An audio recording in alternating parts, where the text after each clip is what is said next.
dans une nouvelle vidéo et j'ai enfin des Holbein. Donc j'ai réussi à avoir une petite boîte de 24 Holbein que j'ai payé franchement à un prix dérisoire. Donc je remercie la personne.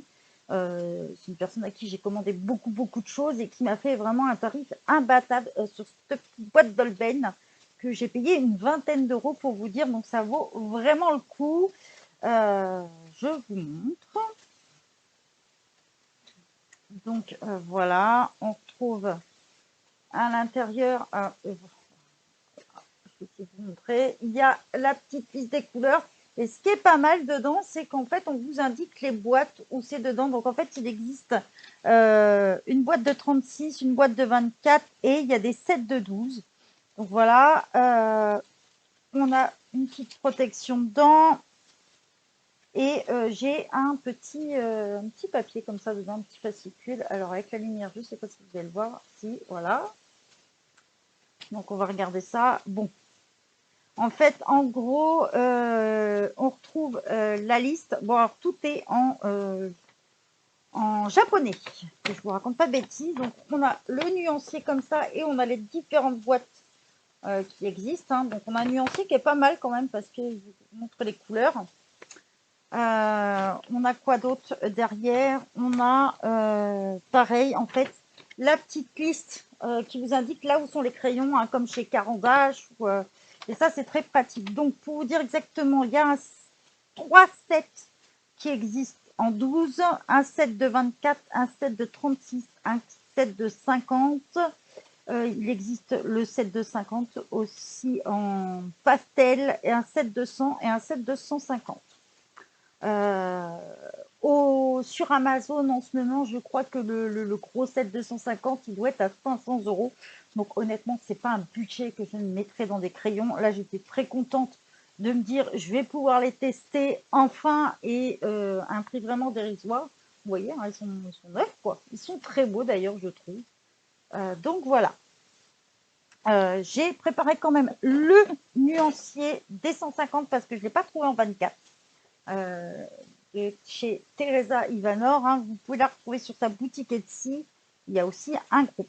Donc on va passer plein bureau, puis je vais tester ça en même temps pour vous montrer, vous dire ce que j'en pense et tout ça. J'en ai entendu plein de bien. Donc on verra, peut-être qu'un jour j'en aurai d'autres, on verra. Mais pour l'instant, je ne mettrai pas 500 euros dans des crayons, ça c'est sûr. Pour moi, c'est hors budget. Donc voilà. On passe plein bureau.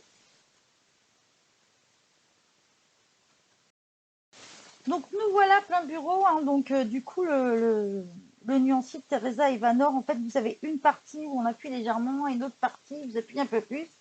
On a la numérotation de Teresa, hein, puisqu'elle fait sa numérotation elle-même, le numéro des médias qu'on a dessus et le nom du crayon. Il y a quand même pas mal de pages, hein, comme vous pouvez le voir. Je crois qu'il y en a... Il y en a 9 exactement, donc il va falloir que je cherche, hein, parce que moi j'ai que 24 crayons dessus. Donc je le placerai peut-être pas tout de suite. Va falloir que je cherche un petit peu dessus. Donc on va sortir tous les crayons de la boîte. Je les trouve magnifiques par contre niveau présentation. Ils me font penser un petit peu aux Arteza, sauf qu'ils sont un peu plus larges. Arteza, ça ressemble un peu. Donc, on va les poser là. Et puis je vais vous dire ce que j'en pense. Voilà quoi. Alors, je pense qu'on va essayer de commencer par les plus clairs, connaissant un petit peu l'habitude de Teresa Ivanor. Je pense qu'on va commencer sur celle-là. Donc, alors, ce qui est pas mal, franchement, ils sont très beaux. À voir si la dorure tient mieux que par exemple chez Prisma. Hein. On trouve Holbein. Je vous montre sous la caméra. On va retrouver ici Holbein Artist Colored Pencil. Le fait que ça soit au Japon, donc ça se trouve sur Amazon Japan, ils sont largement moins chers, mais attention aux frais de douane. On retrouve le logo d'Holbein, hein, Holbein Work Ltd. On va retrouver ici le nom de la couleur et ici le numéro du crayon. Alors ce qui est pas mal aussi, c'est qu'ils vous mettent les petites étoiles. Donc les petites étoiles, c'est en fait la résistance à la lumière. Donc, selon les crayons, ça peut varier. Alors là, il y en a toujours deux. Vous voyez, par exemple, celui-ci en a trois. Donc, plus il y en a, plus c'est résistant en fait à la lumière. Tout dépend de la couleur aussi. Alors, on va essayer de chercher jaune brillant, celui-là. Et c'est le numéro OP122. Donc, elle a dû mettre juste le numéro 122. On va essayer de voir si je le trouve là. Non, par contre, je trouverai bien les jaunes qui sont là. Je pense. Voilà. Donc là, j'ai Canary Yellow. Vous voyez, il a trois petites... je sais pas si vous allez voir si je l'approche de plus près. Peut-être pas. Peut-être pas. Avec la brillance, voilà. On voit là, ici, les trois petites étoiles. Donc, on est sur Canary Yellow 147. Donc là, je vais appuyer légèrement. Déjà, ils ont une bonne prise en main. Ils sont pas trop lourds.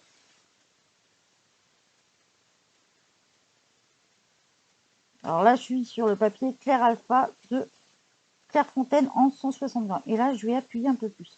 Franchement, j'ai l'impression qu'il n'y a pas besoin d'appuyer et ça y va tout seul. Du moins sur ce papier. Waouh! Je comprends que certaines adorent les Holbein. Hein. Franchement, ils glissent tout seuls. Et... Donc, je pense qu'il y a de l'huile hein, dans celui-là, honnêtement. Donc, je verrai si j'ai d'autres couleurs avant. Mais pour l'instant, je pense que ça va être celui-là mon premier. Parce que j'aime bien mettre mes crayons dans l'ordre, dedans. Alors, est-ce qu'on va retrouver celui-là après, je pense, le numéro 153, Yellow Ocre, qui va être ici. Même si on appuie très peu, franchement, ça y va tout seul, quoi. Il n'y a pas besoin d'appuyer, je trouve. Hein. Bon, forcément, dès que vous appuyez, ils sont hyper pigmentés. Franchement, c'est top. Hein.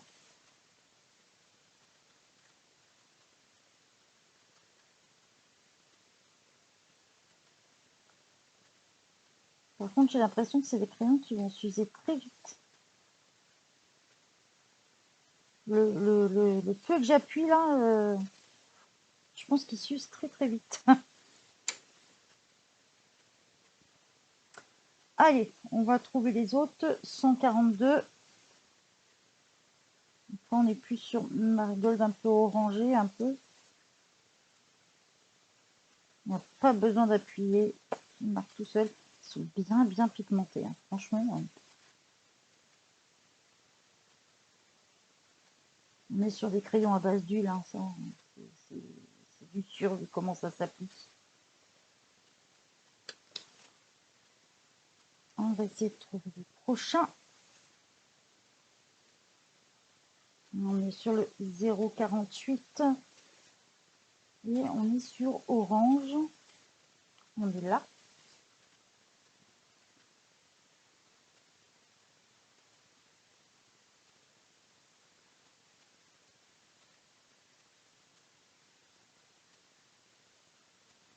Et là, on va appuyer un peu plus. Dès que vous appuyez tout de suite, la couleur devient bien pétante. Et pourtant, hein, j'appuie pas beaucoup hein, parce que pas une forcenée sur les crayons. Et la mine est résistante. Ça, c'est bien par contre. Dès qu'on appuie, il y a certains crayons, ça pète tout de suite. Celui-là est bien résistant. Allez, on va essayer de trouver les prochains. Je pense qu'on va plus partir sur des couleurs comme ça, je pense. Voilà, Bird Sienna.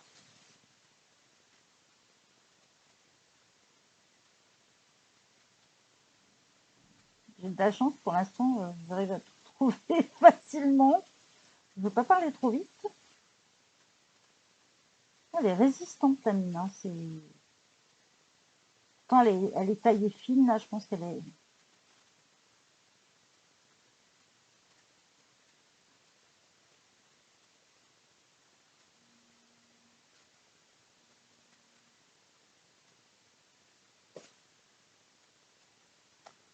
va continuer. Je pense qu'on va être après sur des rouges ou vermillons. On va voir lequel va tomber le premier. Là, le 0,44 qui est là. Est-ce que l'autre va tomber avant? Et le 0,42. Ouais, le 0,42 est juste là. Donc là, on est sur Karma.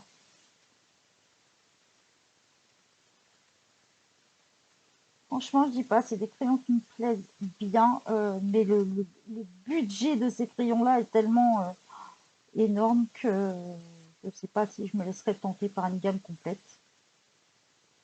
Parce que je crois que c'est le genre de crayon où on pleure chaque fois qu'on les paye, je pense. D'ailleurs, est-ce que la petite question, oui, il passe facilement dans les dalles 133, hein. Ça sans aucun problème. Dans le Tigal, je peux pas vous dire, je ne l'ai pas, mais dans le dalle, il passe. Puisque même les comtés à Paris, hein, les crayons pastels passent, donc ils sont beaucoup plus gros, donc c'est sûr. Allez, on passe sur la couleur Scarlett.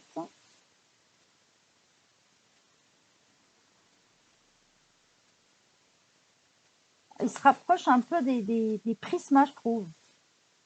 On est sur des budgets aussi, voilà, quoi.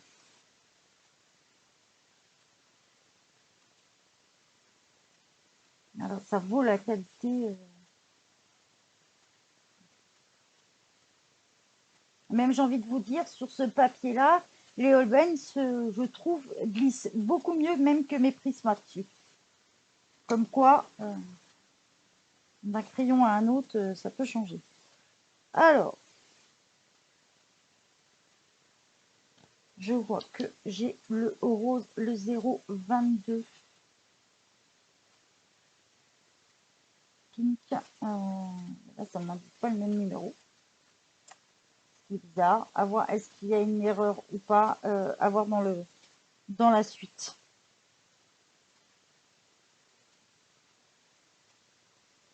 Donc, je pense que ce côté-là, on va voir fini. On va chercher le reste. Magenta est là. On a le magenta là. Je pense que je vais faire le nuancier pendant la vidéo, hein. Il n'y a que 24 crayons, donc bon, ça permettra de voir ce que ça donne en même temps. Ils ont une belle pigmentation, franchement. Vraiment. Et puis alors, sur ce papier-là, au top. D'ailleurs, si vous souhaitez ce papier-là, vous pouvez le trouver sur Amazon, chez Bureau Vallée, ou dans d'autres papeteries aussi. Mais en ce moment, sur Amazon, il est en rupture. Et il superpose super bien. Si je mets une deuxième couche, il va nickel. Rien à dire. J'ai l'impression qu'il y aurait bien une erreur dans... Ah non, il est là le rose.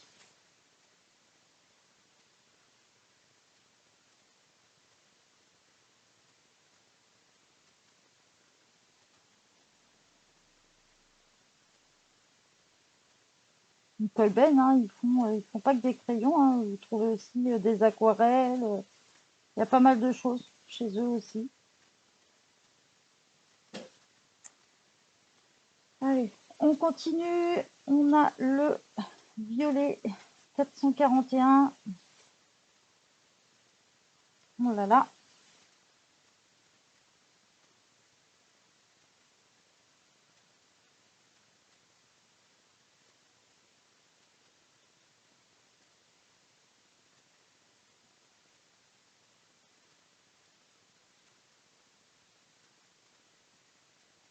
Moi, je trouve que quand on peut trouver comme ça des petites occasions sur certains sites, il ne faut pas hésiter quand on veut tester des crayons. Après, les Holbein, c'est quand même un sacré budget. Tout le monde ne peut pas se le permettre. Moi, j'ai vraiment eu de la chance. Je le répète ici. Vous pouvez regarder de temps en temps sur Vinted, des choses comme ça. Pas hésiter. Alors, on va trouver le reste Aqua 323. Donc, je pense qu'il va falloir que je change de page. À moins que ça soit les verts en premier. Au pire, on y reviendra. Et le 323. Je ne l'ai pas là. Il est là. J'aurais pu me dire, ah, t'aurais pu faire le nuancier en plus petit. Oui, mais j'aime tellement les nuanciers de Teresa Ivanor que, bah, tant pis. Je me dis peut-être que j'en trouverai l'unité pour compléter ou pas. On sait jamais. Ou peut-être qu'ils descendront un jour de prix. Ils seront peut-être un peu plus abordables. Ah, la pigmentation. Waouh. Belle. Franchement, des belles couleurs. Hein. Rien à dire. Alors, après 335. Ah, bah, il est pas avant. Grave, je vais changer de place dans mon. Pourquoi j'utilise les nuanciers de Teresa Ivanov? Bah parce que quand vous voulez faire des couleurs portraits, par exemple, dans ce nuancier, bah, ils se suivent. Et ça, c'est vraiment, vraiment pratique. Ça aide beaucoup, je trouve.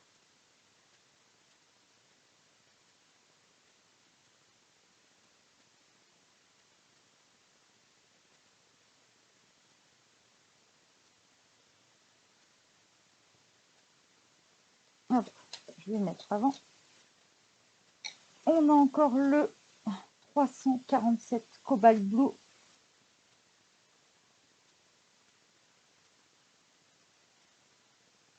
Après, je pourrais pas vous dire si dans la gamme complète, s'il y a des couleurs qui se ressemblent ou pas. Hein. Vous voyez, j'ai que la boîte de 24, donc je pourrais pas vous dire. Par contre, ce que je peux vous dire, c'est qu'ils superposent super bien, ils disent bien, ils sont hyper pigmentés. C'est vraiment de la qualité, quoi. Il n'y a rien à dire là-dessus, quoi. 368, on va le retrouver là. Le Prussian Blue, donc un bleu prussien, quoi.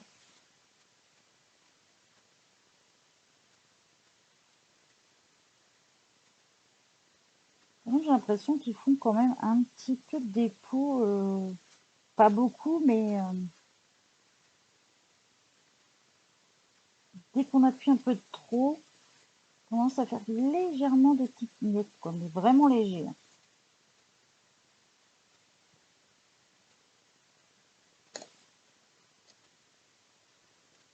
Allez, on va continuer. On a le 267. Est-ce que je vais trouver là? Oui, Forest Green. Ah, il est joli celui-là.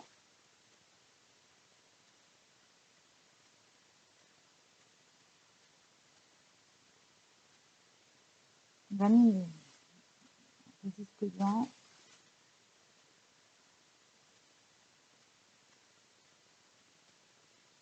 Après voilà, si vous avez les moyens, faites-vous plaisir. Franchement, c'est une gamme qui vaut vraiment le coup. Hein. C'est vraiment agréable d'utilisation.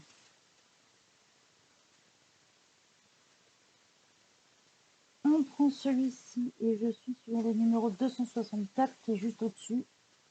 Je cherchais beaucoup. Olivine.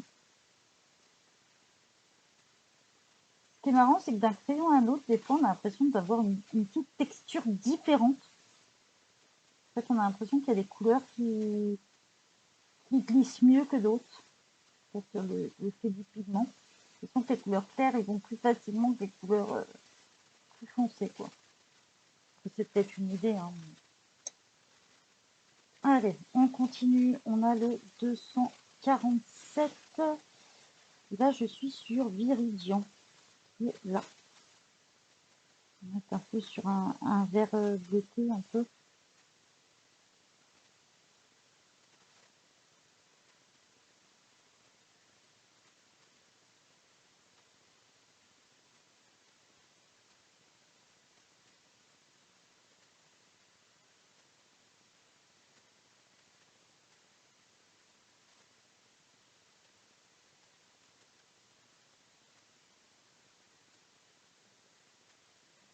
Hop, on continue. Là, on a Fresh Green 243. Je vais l'avoir celui-ci. Moins que je trouve celui-là avant. Là, on est sur 251 Apple Green.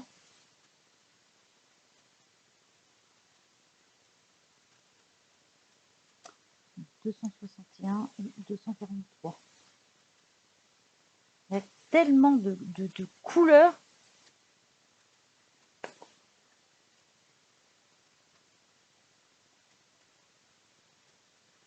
Donc on va peut-être les trouver après, je pense. Je pense qu'il doit y avoir pas mal de vert par rapport au nom. Tout ça, ici, là, les trois là, tout ça là, c'est que du vert.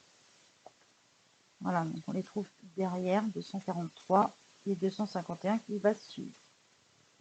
Donc il y a énormément, jusqu'à là, c'est du vert. Donc il doit y avoir une sacrée gamme de vert dans les Holbein. Hein.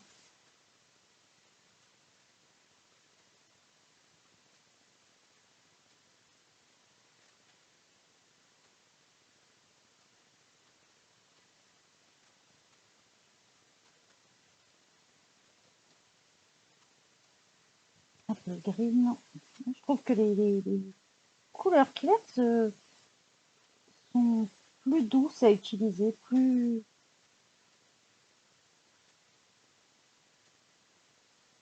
Peut-être dû au pigment.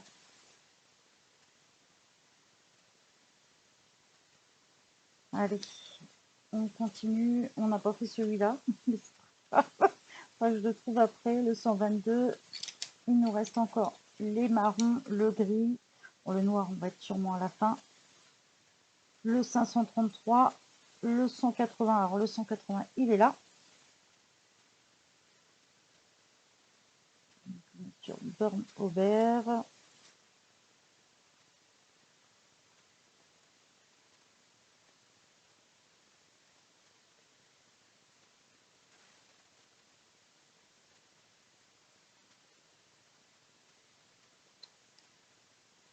Je vous montrerai ce que ça donne une fois rangé hein, dans la boîte. Je pense que vous les apercevez un peu en vidéo, mais je vous montrerai un peu plus.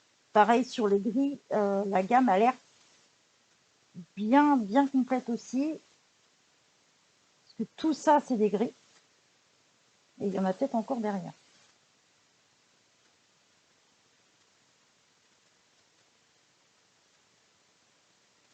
Alors, je pense que si vous cherchez sur YouTube, hein, il y en a sûrement qui ont la gamme complète et qui ont vu présenter des vidéos.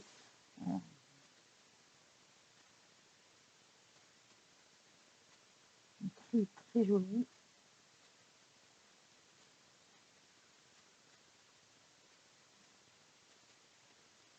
Voilà, donc il y en a encore un là en gris. Donc la gamme est assez complète. On va retrouver le noir. Qui est là. Donc on va voir comment il est. Sans appuyer, il est pas mal. Voilà. Et en appuyant, on va voir si un crayon, c'est très rare qu'on trouve des bien courants. Là, il m'a l'air pas mal. Franchement, bien les pigments sur le noir au top. C'est souvent la difficulté de trouver des noirs bien pigmentés. Et là, rien à dire. Le blanc. Bah, pareil, hein, le blanc, il est bien couvrant. Hein, vous pouvez le voir. Hein. Sur le noir, ça recouvre. Hein.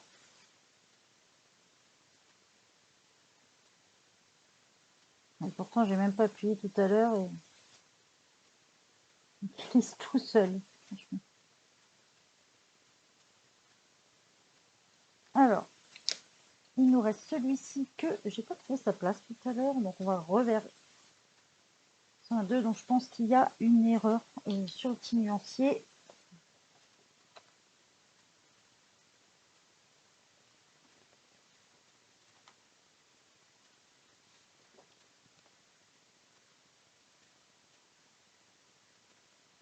Alors,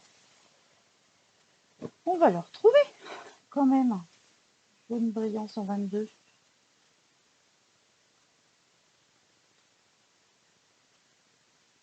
C'est quand même dingue de ne pas le retrouver quand même.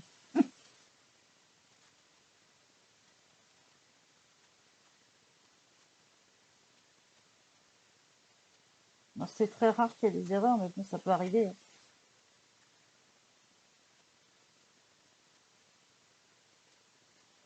c'est dingue de pas arriver à trouver celui-ci.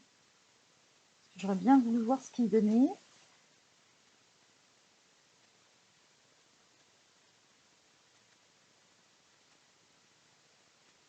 Quand même revérifier une deuxième fois. Ah, il est là. Vous voyez comme quoi. Alors, il dit jaune brillant, mais on dirait plus une couleur un peu portrait. La preuve, elle l'a placé dans les roses. Pareil, hyper courant. Donc voilà, j'ai fini mon petit nuancier. Je vais juste replacer cette petite couleur-là. Donc si vous avez la boîte de 24 et que vous utilisez le nuancier de Teresa Evanor, voilà ce que ça donne. Une fois mis dans l'ordre. Je vais mettre comme ça. Voilà. Vraiment que vous vous rendez compte dans l'ordre que ça donne. Donc le dégradé est pas mal, hein, même pour une boîte de 24, je trouve que c'est assez sympa. Si on a envie de les tester. Et pour les couleurs, je vous les montre d'un peu plus près. Quand je vous dis qu'ils sont super couvrants et bien pigmentés, ils sont vraiment top. Hein. Je vous montre sur plusieurs couleurs. Et on dirait que les couleurs plus claires sont... Moi, je les trouve plus douces, plus crémeuses à utiliser. Vous voyez, tout de suite, on a l'impression que ça couvre mieux le papier. Vous voyez, même le noir, hein, que ce soit le blanc, vous voyez, ça a bien recouvert. J'espère que cette petite vidéo vous a plu et puis n'hésitez pas à vous faire plaisir. Si vous avez les moyens, bah, offrez-les-vous parce que c'est vraiment des crayons au top. Bye bye tout le monde!